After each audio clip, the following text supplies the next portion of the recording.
Buenas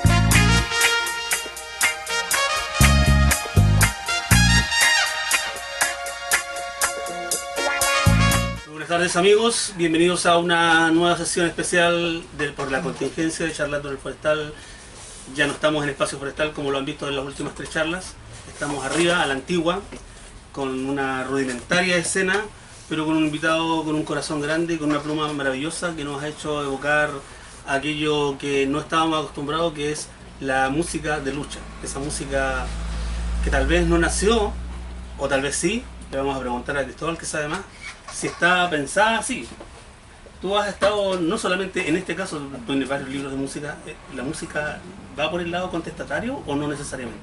¿Los autores escriben pensando en ser eso, por lo menos en el libro que tú has hecho? Bueno, cada autor es un mundo, ¿no? Pero creo que en el caso del prisionero, yo creo que de alguna manera ellos se conceptualizan a sí mismos, ¿no? En su inicio como una banda que venía a proponer algo distinto, ¿no? Había un quiebre, en términos de que la referencia anterior era quizá el canto nuevo, que tenía obviamente un valor testimonial, pero que lógicamente por el contexto era una semántica un poquito más críptica, ¿no? Más encriptada, digamos, con mucha metáfora y todo eso, que funcionaba muy bien en ese circuito, pero que había un grupo muy grande de gente que requería un mensaje un poquito más directo, ¿no? Entonces, ese quiebre se ve en una canción como Nunca quedas mal con nadie, ¿no? O sea, en el fondo es como cuando el punk mata al rock sinfónico, ¿no? Aquí se requería algo más potente y de alguna manera también ser diferentes dentro del pop, ¿no? Que es la escena donde ellos existen en los años 80, Los Prisioneros, donde hay bandas muy interesantes en términos artísticos y también de lenguaje, con contenido, etcétera. Pero yo creo que ellos se plantean hacer algo distinto, ¿no? En términos de contar efectivamente lo que está pasando con una narración muy directa y que todo eso sean elementos diferenciadores de la propuesta, ¿no? Entonces yo tengo la sensación que en los primeros años, por las cosas que ellos hacen y por lo que ellos mismos dicen, se plantean que justamente el enfrentar la creación de esa manera, ¿no? Con una mirada social, crítica y contestataria, sea también un elemento que los diferencie de los otros proyectos, ¿no? Algo nuevo están haciendo. ¿Hay alguna, porque siempre para todo siempre tiene que haber alguien que encuentra todo mal, le critican la simpleza? Esta simpleza no es un nadismo, es una simpleza porque necesitan bajar al nivel de a quienes van dirigido el mensaje. ¿Lo sientes tú así también? Lo que pasa es que esta simpleza, ¿no? que a veces se le achaca injustamente o técnicamente, ¿no? A los prisioneros, es una simpleza, a mi juicio, muy discutible, ¿no? ¿En qué sentido? En que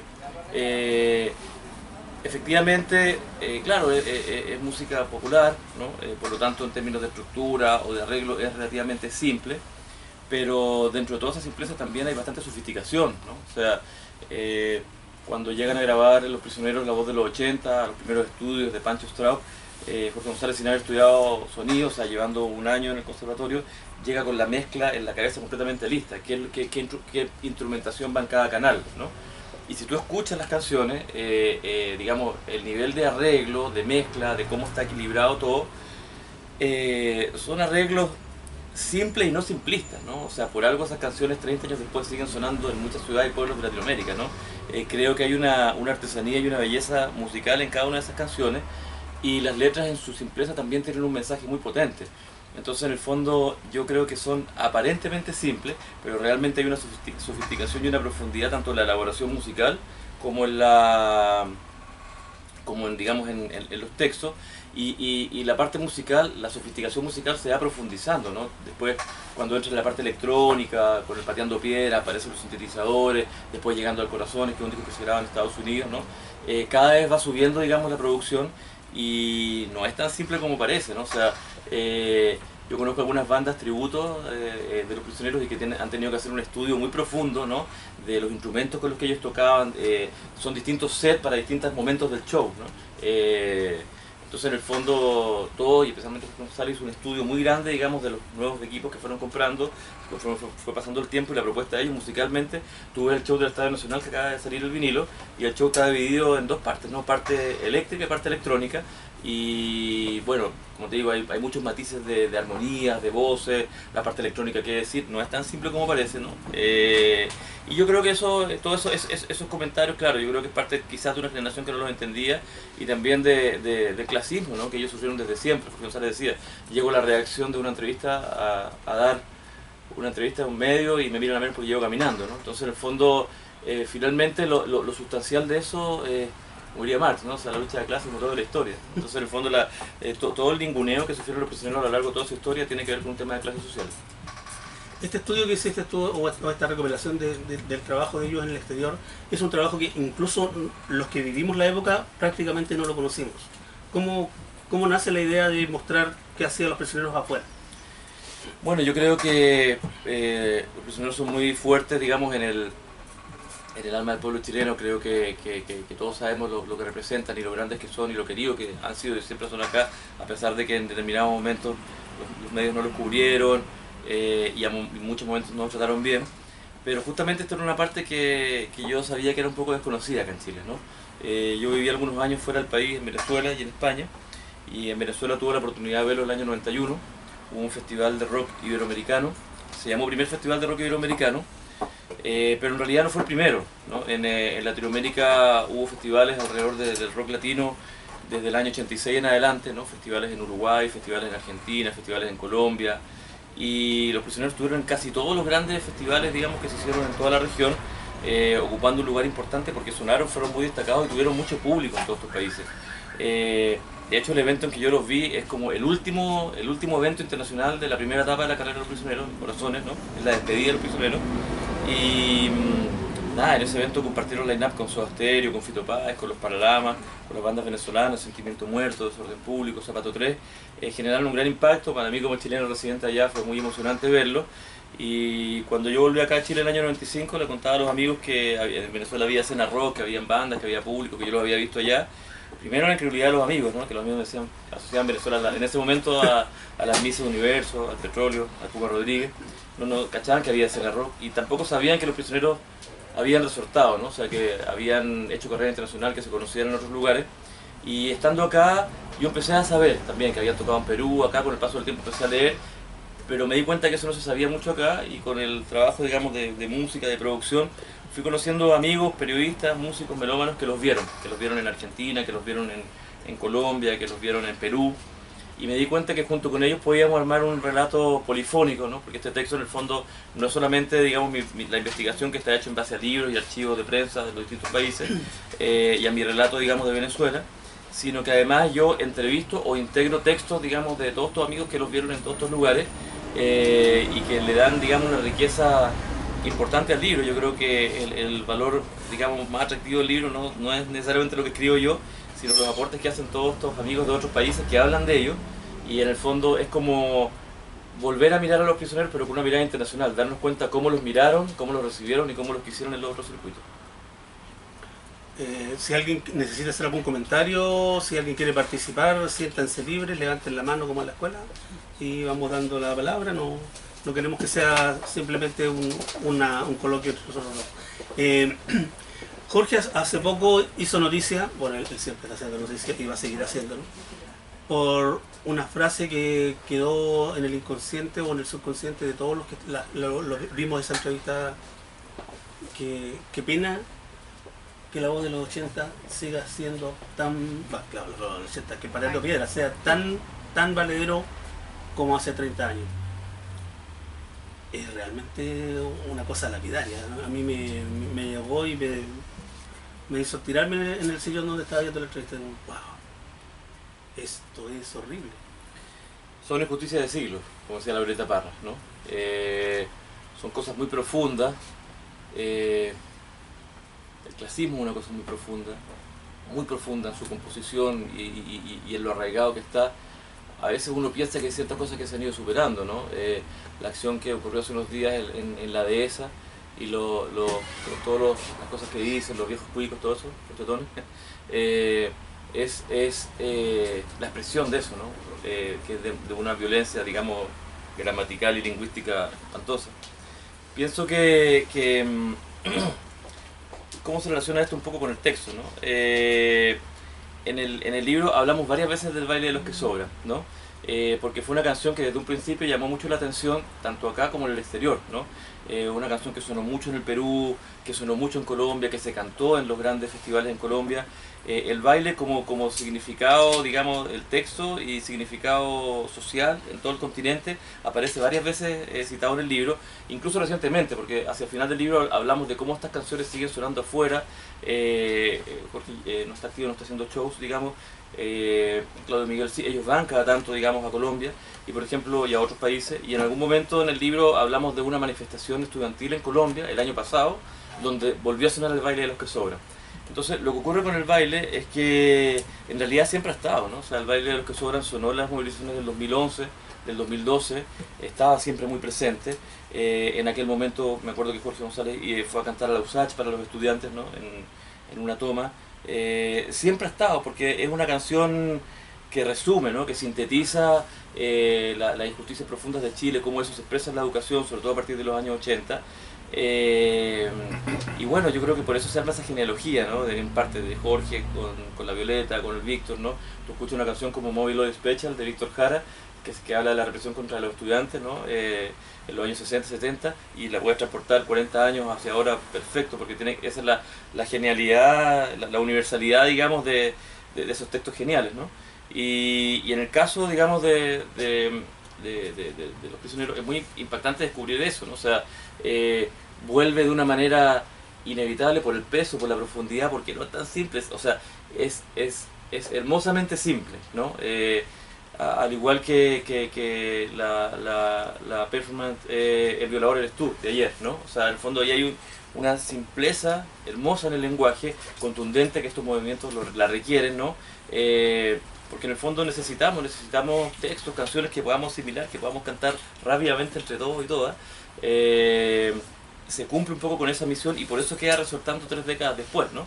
Y en el caso de, como decía, el baile de los que sobran, ahora está sonando también en marchas, en movimientos en Colombia, donde también hay mucha represión y militarización, y de alguna manera lo que ha pasado, estos estudiantes que cantan el baile de los que sobran en Uruguay, en solidaridad con Chile, da cuenta un poco de lo que pasó con esta canción, que sabemos que los prisioneros fueron grandes, pero esta investigación y este texto un poco viene a subrayar eso y a un poco socializar esta información con la gente de que la grandeza de la banda es mucho mayor de lo que nosotros creemos, ¿no? O sea, que traspasa las barreras del tiempo y también, digamos, de los países de nuestro continente.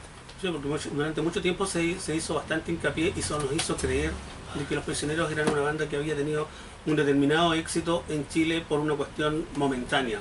Ellos apuntaban con sus letras a algo que nos hacía sentido a los chilenos y como prácticamente a los santiaguinos, a un grupúsculo de gente. A ustedes les llegó, pero ellos no son nada más porque a nadie más lo identifica eso. Y de sopetón nos damos cuenta de que nos mintieron en eso también. Los textos están constantemente reapareciendo en las paredes de Santiago, ¿no? Ellos no están haciendo lo que al comienzo se pactó. Uno del baile de los que sobran. El link del perrito sampleado en el baile de los que sobran con el matapacos, ¿no? O sea, en el fondo es un diálogo permanente, digamos, con la actualidad en todos sus textos. Y bueno, y el libro se rescata un poquito de eso, ¿no? El prólogo está hecho por Emiliano Guayo, que bueno, hizo el libro Conversaciones con Jorge González.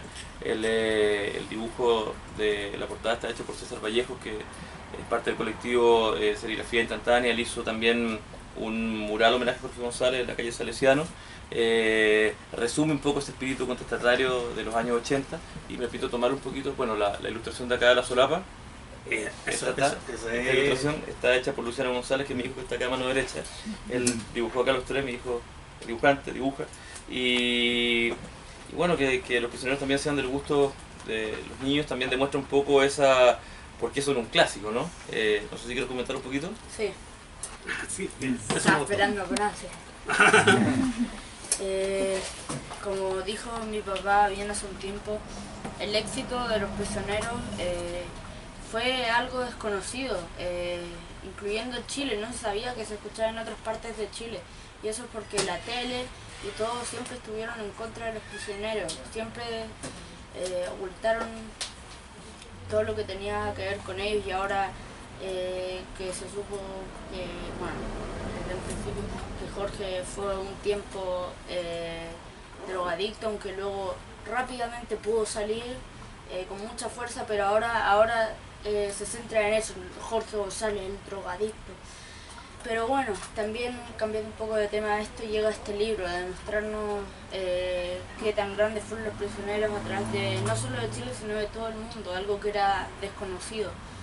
Y creo que este libro llega para hacer justicia, por así decirlo, a los prisioneros, lo que nos quisieron ocultar de ellos. Entonces llega este libro para demostrarnos lo grandes que son, y son 3 sanmiguelinos que quisieron cantarle al mundo, que quisieron hacer que Chile despierte, y ahora que Chile despertó, se siguen escuchando sus canciones. Y a pesar de que este no es un buen momento, y de que nos siguen robando, se siguen aprovechando de nosotros los chilenos, el pueblo chileno, todos los chilenos ya se dieron cuenta de esto. Y hoy más que nunca estamos aquí coreando las canciones de los prisioneros, y para hacer que estos ladrones se vayan y que todo esto, que Chile pueda volver a ser un país justo y donde el pueblo, más que nada, el pueblo manda. Eso. Bien. Yo creo que Yo creo que nos vamos. Jorge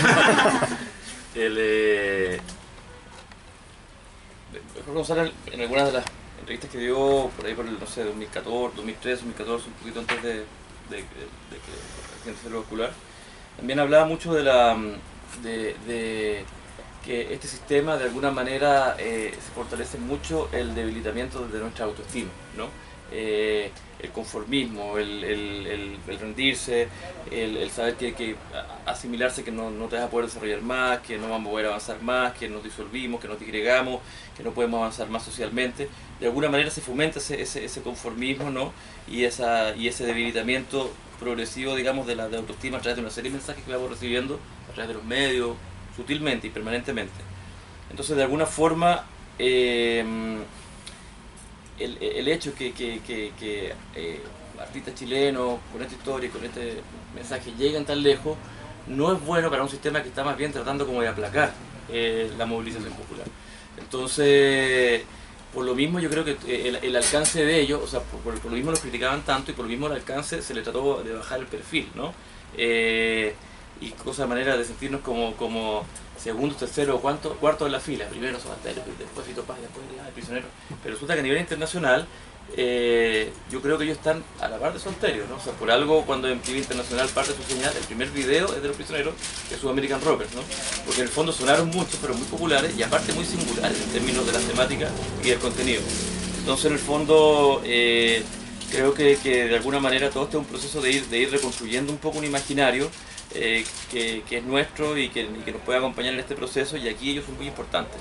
Entonces, curiosamente, bueno, este texto salió el día 16 de octubre, 2 días antes que comenzara todo, por alguna razón, digamos, histórica, cabalística, se dio así, y es un texto en el fondo un poco para leer, para entender y para acompañarnos en general y sobre todo en estos procesos, ¿no? Entonces espero que la gente lo vaya leyendo, lo vaya disfrutando. Yo caché que en algunas semanas estuvo ahí bien en el ranking de acá, de la que leo. Espero destronar ahí a Angels, a Pedro Angels, un ratito, porque está bueno el horóscopo, pero yo creo que también es importante que nos vayamos asimilando con nuestra historiografía cultural y musical. Bueno, aprovechando tu presencia y antes de dar definitivamente la palabra a la gente, ¿qué sientes de esto que se dijo en algún momento al principio de la revuelta? ¿Me fue el chancho? ¿No? ¿Está ahí la palabra? Desobediencia, estallido. Estallido, revolución. Desobediencia, sí. ¿Ven que todos tienen opinión? Deberían de estarlas dando. Siempre, o sea, en los primeros 5 días escuchamos a Yapu, Inti Illimani, volvieron hasta los Blobs, los Prisioneros, Violeta Parra, Víctor Jara, bueno, ellos han sonado siempre, y se dijo, no hay música de los 2000 para una revuelta. Tú, como estudioso de la música, ¿qué opinión tienes al respecto? A mí me hizo bastante sentido, no sé si estoy muy alejado de la música actual o qué. Mira, justo ahora en paralelo estoy leyendo un libro con la historia del grupo Maquisa, ¿no? De los años 90. La banda de rato está ADU, y creo que en los años 90 hubimos varios que dijimos cosas, pero que de alguna manera nuestras bandas eran como de unos estilos definidos y íbamos a nuestros estilos, ¿no? O sea, por ejemplo, tienes referencias como Los Miserables, como Los Fiscales, Panteras Negras, Maquis, etcétera, con mucho contenido, pero claro, está el punk, el hip hop, el rock, el ska, ¿no? Y todos valiosos como contenido y todos apoyando una serie de movimientos que claro, que en los 90 no... O sea, me acuerdo en tocatas por los presos políticos en ese momento, y en los 90 ni se hablaba de presos políticos. O sea, recuerdo una tocata justamente con Los Fiscales, acá en la calle San Isidro, mi banda Santo Barrio, Los Andinos Rocker, por los presos políticos que estaban, y no sé, asistencias de 20, 30 personas. O sea, en el fondo no eran cosas que se difundían. Llegué al 95, todos esos 6 largos años de Frey le negó 16 audiencias a Sola Sierra, ¿no? O sea, no se hablaba de derechos humanos, y ahí estábamos con la Fundación Víctor Jara, con los agrupaciones de desaparecidos, con los estudiantes, pero no era el discurso oficial, porque el discurso oficial era la conciliación, era la modernidad, dar la vuelta a la página, estar atento a estos temas era como estar pegado, ¿cachai? Entonces, ahora, hubo muchas bandas que escribieron y que dijimos cosas, ¿no? Pero creo que lo que ocurre es que claro, son bandas un poquito más de nicho o de un segmento más específico de gente, y lo que ocurre, por ejemplo, con estas obras que son un poquito más transversales, ¿no? Que ahí también, digamos, hay un mérito increíble Los Prisioneros, que ellos parten teniendo un público ligado a la vanguardia, la contracultura y todo eso, pero ellos querían llegar, digamos, a lo popular y lo logran, ¿no? O sea, Los Prisioneros en el fondo son conocidos muy transversalmente, y por eso han podido acompañar, digamos, a un arco de gente muy grande en esos procesos, en esa época y ahora, ¿no? Yo creo que lo que ocurre en los 90 es que en el fondo se segmentan, los estilos musicales se segmentan un poquito más, y ya de los 2000 para acá, bueno, hay de todo, hay cosas con mucho contenido, otras cosas un poquito más livianas, pero aún más segmentadas, y creo que en la actualidad igual, de repente, por ejemplo, hay gente haciendo cosas muy valiosas, gente que hace cosas rápidas, ¿no? Como la Nati Yu, cacerolazo, pum, al tiro, ¿no? O Alex Banter con el Paco Vampiro, mortal. Hay gente haciendo cosas muy bellas, ¿no? Como contenido. Pero, claro, de alguna manera hace falta una nueva muralla, una nueva derecho de vivir en paz, o volver los que sobran. ¿Qué efecto además crees tú que pueda jugar ahí el hecho de que no estén en las vitrinas? O sea, además los bajamos. Ya eran de nicho, pero además no hay aportes publicitarios, no hay nada, no hay tele, no hay radio. Bueno, claro, o sea, obviamente que los músicos actuales sufren un poco eso, ¿no? Que no hay canales formales de difusión para la música, todo se está moviendo a través de internet, y eso es bueno, pero a la vez también alimenta la segmentación. En realidad, por mí, ojalá que toda la música se difunda lo más posible, porque la música apunta a la unión, ¿no? de la gente.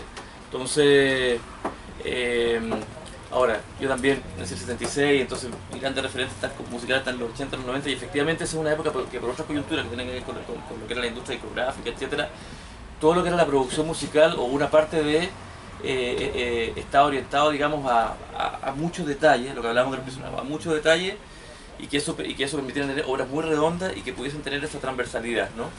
Hoy en el fondo hay mucha autoproducción, se trabaja mucho a nivel de estudios caseros, se dejan pasar muchas cosas, hay cierto grado de autocomplacencia letrística y musical, porque en el fondo tu público es complaciente contigo, ¿no? Pero creo que claro, que el nivel de exigencia que tenían todos estos artistas, Víctor, Jorge, el Prisionero, etcétera, también lo llevaba a generar unas obras redondas y que tenían este peso sumado, digamos, a la transversalidad, ¿no? Y creo que es un desafío en el fondo para el futuro letristas, autores y bandas, ¿no? Juntar, digamos, como decía el Prisionero, el contenido con la masividad, ¿no? Porque si no, igual nos quedamos en una cosa un poquito hermética, y creo que el desafío es eso, ¿no? Es generar himnos actuales y que puedan llegar asimilados muy transversalmente, ¿no? Insisto, lo que hicieron las chiquillas de las tesis ayer es impresionante, ¿cachai? Impresionante. O sea, en el fondo es un resumen, lo mejor de lo mejor en cuanto a la síntesis, es como We Will Rock You, ¿no? O sea, en el fondo, beat, voces, mensaje directo, potente y de fácil asimilación, ¿no? O sea, hoy día un amigo, Sebastián Rebolel, hijo de Rebolel, decía: la señora que ha sentado al lado de la micro tiene 60 años y está cantando El violador eres tú. Genial. Se asimila rápido, lo podemos asimilar todo. Yo creo que para allá tenemos que ir. Y además sirvió para darle un nuevo brío, sí, a un movimiento que se oxigena absolutamente, ¿no? O sea, estaba un poco cansado, claro, per se, ¿no? Aparte de todo lo que nos lo bombardeaba. Claro. Sí, acá en la zona cero. Es que llevábamos 40 días y necesitábamos algo. comentarios, por favor, para ir definiendo ya. ¿No? Quedan todos callados. Quedan para adentro. No, si en realidad no es tan terrible. Siempre pudo ser peor. Le damos las gracias entonces a... con aplauso el tiro. Ya, un aplauso. Para los dos, para ti también. Por favor, les recomendamos echarle un vistazo al libro. Está muy entretenido, es muy interesante y como dijimos, y yo me sumo a esa gente que se creía que sabía y no lo sabíamos. En realidad los prisioneros fueron más importantes de lo que nos hicieron creer. Bueno, quiero decir que me siento muy gustoso estar aquí en Queluz Forestal, por la amistad que tenemos. Pienso que estos pasos son muy importantes. Esta es una zona, digamos, neurálgica de todo lo que ha pasado, digamos, estas 6 semanas, que tiene muchas presiones. Yo sé que han tenido dificultades, momentos duros, con algunos muchachos que de repente en la locura pierden, digamos, la conciencia de clase y la conciencia de que esto es un emprendimiento familiar, cultural, y sé que pasaron malos momentos, pero me alegra que estén arriba y con la colaboración de los vecinos, ¿no? Salvaguardando este espacio que siempre ha sido como de encuentro. Me siento muy honrado que mi libro está acá, poder conversar, presentarlo acá hoy día, ¿no? Día sábado, y si bien es coyuntural, también me parece interesante que los conversatorios se puedan ir haciendo en otros horarios también. Sí, como... estamos abriendo un nuevo espacio, no nos habíamos fijado que estamos reconfigurando los horarios. podía resultar. Y además está sirviendo para que tengamos familia, ¿eh? Nosotros somos un matrimonio, pero igual es muy raro irse temprano. Poder irse temprano porque cerramos temprano por la coyuntura, pero nos sirvió como para... Bueno, teníamos familia. Sí, teníamos plaza. Teníamos una plaza. Gracias a todos y ahora sí, un aplauso cerrado para la